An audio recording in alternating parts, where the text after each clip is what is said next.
lost muscle car, we'll find it. My name is Wes Eisenschenk.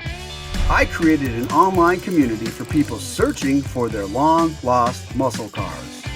On this video podcast series, I'll talk to desperate car lovers about how their favorite rides went missing, and with your help and our vast network of internet gearhead sleuths, hopefully we can track down some answers. Buckle up for surprising stories, shocking reveals, and some epic owner car reunions. Hey, Lost Muscle Car fans, it's Wes Eisenschenk here, and we are ready to show you part 2 of the story of a young man trying to find his dad's old 68 El Camino. His car has been lost for 30 years. In part 1, I spoke to Lewis, whose father had passed away in 2016.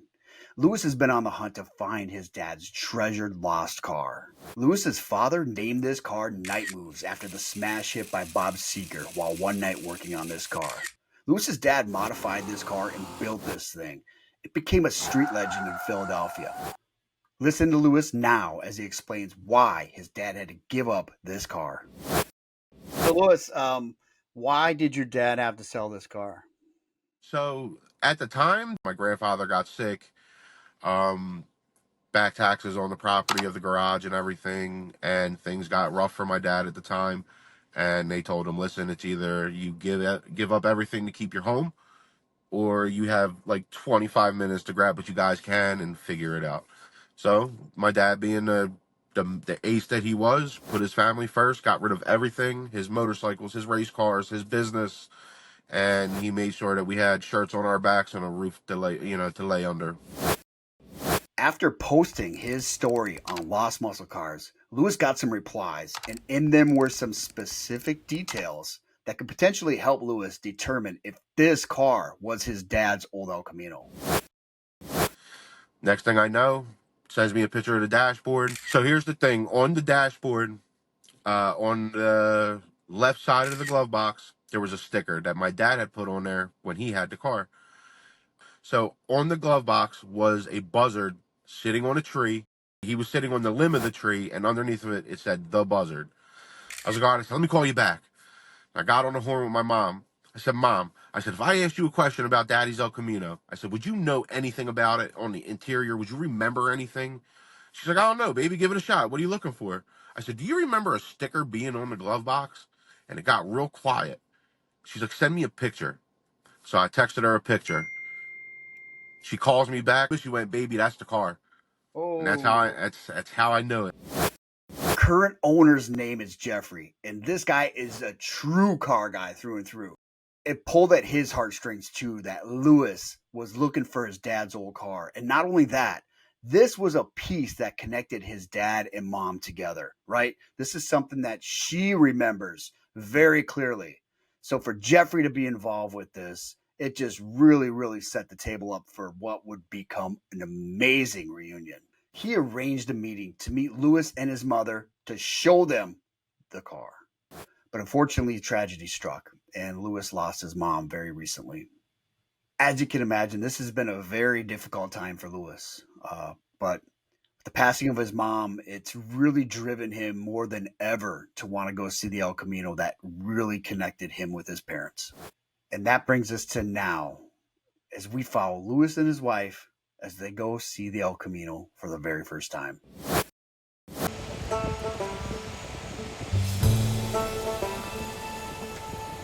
We're getting ready to go meet up with Jeff, the guy who has my dad's car. So we're getting ready to meet up in a parking lot because he told me that basically where the car is basically in the middle of nowhere. Lou. Pleasure, how are you? We have a little bit of a ride, about 10 or 12 miles to go see the car, but if you want to go see it, let's jump in the truck and go. I'm ready. I have a million butterflies in my stomach right now. Definitely did not think ever in my entire life that somebody would say, hey, I got your dad's car, I want you to come see it. You alright, baby? I'd be lying if I told you. I don't know. The emotions are all over right now, babe. Yeah, I wish your mom was here. You are not lying. She's supposed to be.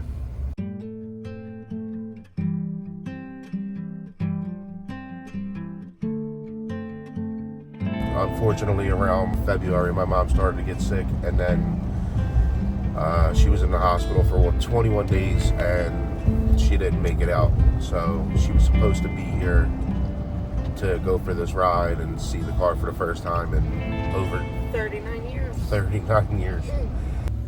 When I called her that day and I was asking her about the car and anything she could tell me, and then he sent me the picture of the glove box. When I sent it to her, like, you heard it in her voice. Her voice just started cracking. Yep. She was like, that's the car. She's like, you have to go look at it. To the people that have both mom and dad, I just recently lost my mom. So, you know, I still have good memories, fresh memories with my mom, but my dad's been gone for 7 years, 8 years.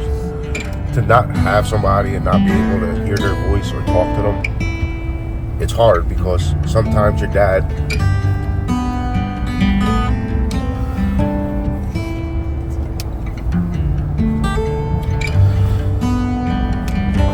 the only one that'll give you an answer that you need.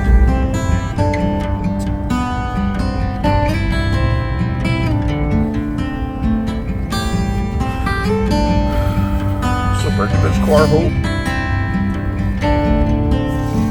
means the world.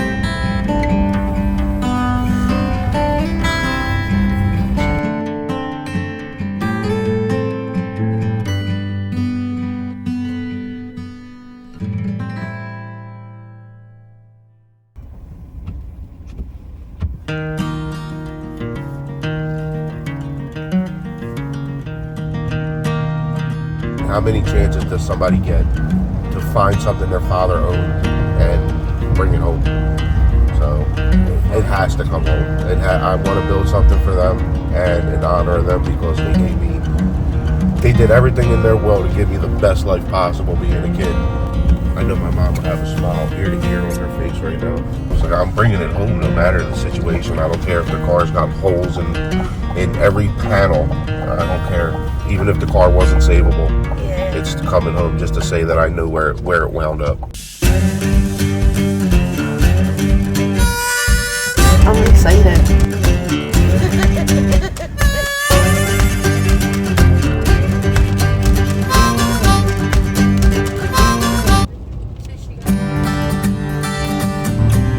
But I think the most, I'm excited to see that dashboard. I want to see the sticker on the glove box. I want to touch it because it's something my dad had, something my mom's been in, and it's like they're still here without them being here.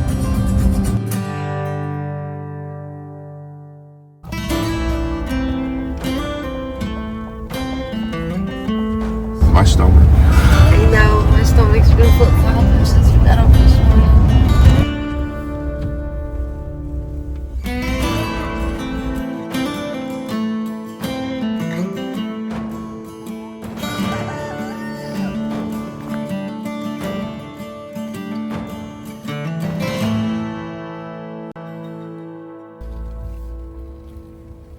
You okay? I think, babe. I just want to go rip the cover off. Ready? Yeah.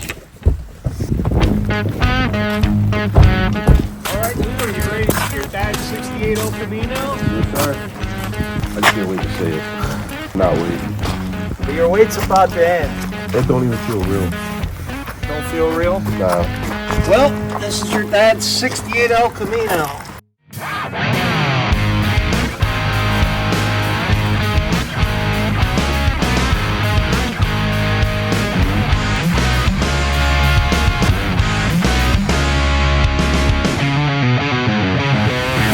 Oh man, I can't believe it. it looks in good shape though. Amazing after all these years. Definitely didn't even think it was around anymore.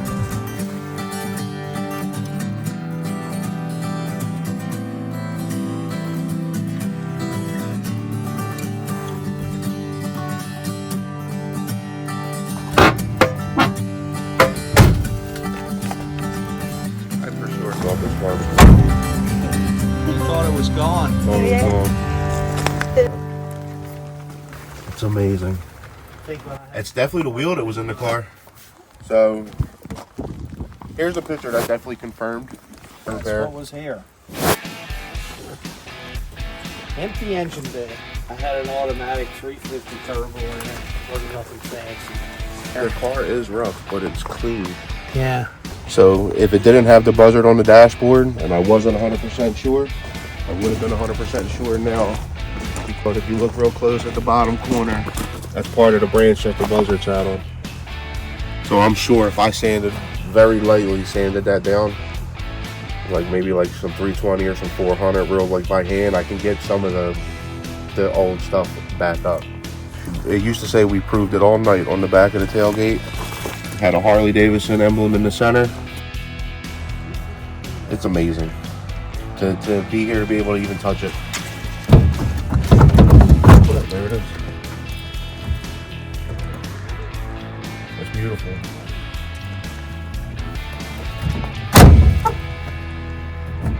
I cannot wait to get this thing home and get started. But the wolf would have been here.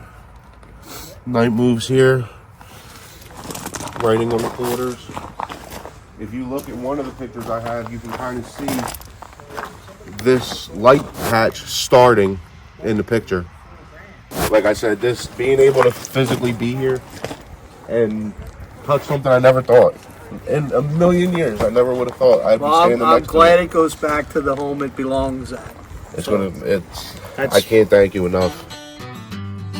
Well, I think a lot of this community, they think as much of their cars, they're like family. You know, they have connection to them, even though they could go buy another car that's maybe the same color the original one was, and they can make it look identical. It's still a physical presence to have your car back that you lost a long time ago. I think what makes this the most special is the fact that it's a memory for him of his father. It's a connection to his past. You know, his father had this car, built this car, drag raced this car, drove it on the street. So to get that and reunite it with a motor that him and his father built, I think is an awesome conclusion for this car. And, you know, it's a great feeling to be able to go ahead and let him buy it back. So I couldn't even tell you what kind of thoughts are running through my mind right now.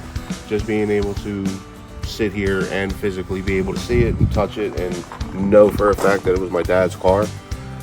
The only thing now I can focus on is getting the rest of this money up and bringing it home. My name's Lewis. You're watching Lost and Found Muscle Cars, and I found my dad's 68 El Camino.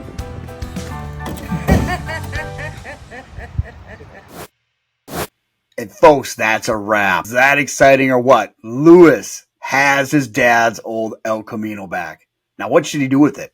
Should it become night moves? Should it become a period correct build? Or should Lewis modernize it? We would love for you guys to comment below and tell us, how should Lewis build this car? Like and follow. Subscribe to Lost and Found Muscle Cars. That's a wrap, folks. Jump in your car, turn that key, and let's go for a ride. I'll see you down the road.